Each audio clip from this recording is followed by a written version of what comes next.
ताशांच्या गजरात आझाद गणेश मंडळांच्या बाप्पाला निरोप. गणेश विसर्जन उत्साहात पार. गणपती बाप्पा मोरयाच्या गजरात विसर्जन मिरवणुका जल्लोषात.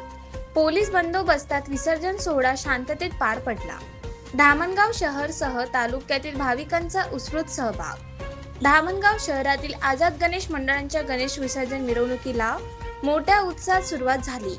ढोल ताशांच्या गजरात, लेझिम पथकांच्या तालावर आणि भक्तांच्या गणपती बाप्पा मोरयाच्या घोषणांनी संपूर्ण धामणगाव शहर दुमदुमून गेले. मंडळाच्या भव्य सजवलेल्या रथावर श्री गणरायाची मूर्ती विराजमान होती. सकाळपासूनच हजारो भाविकांनी दर्शन घेतले आणि विसर्जन मिरवणुकीत सहभागी झाले.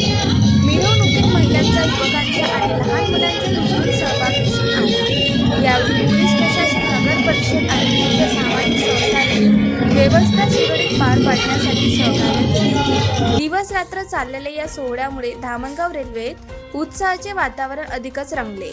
गणपती बाप्पा मोरया, पुढच्या वर्षी लवकर या, अशा जयघोषात मिरवणुकीचा समारोप करण्यात आला.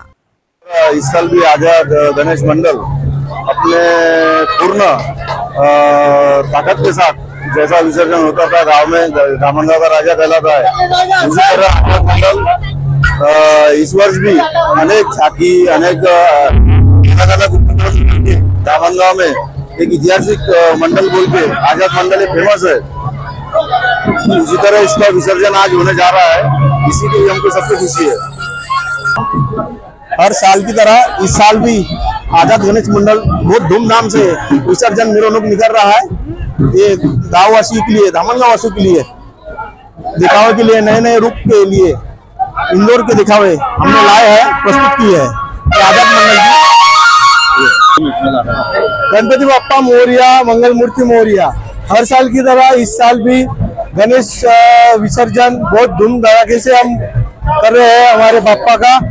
उसके लिए विशेष आकर्षण है, इंदौर से लाए हुए तिरुपति बालाजी की झांकी है और एक राजस्थानी नृत्य है, और उसके बाद दुर्ग से बेंजो आया है और अनेक ऐसी झांकियां हैं जो विविध माध्यम से आपको देखने को मिलेंगे विसर्जन में रहने को।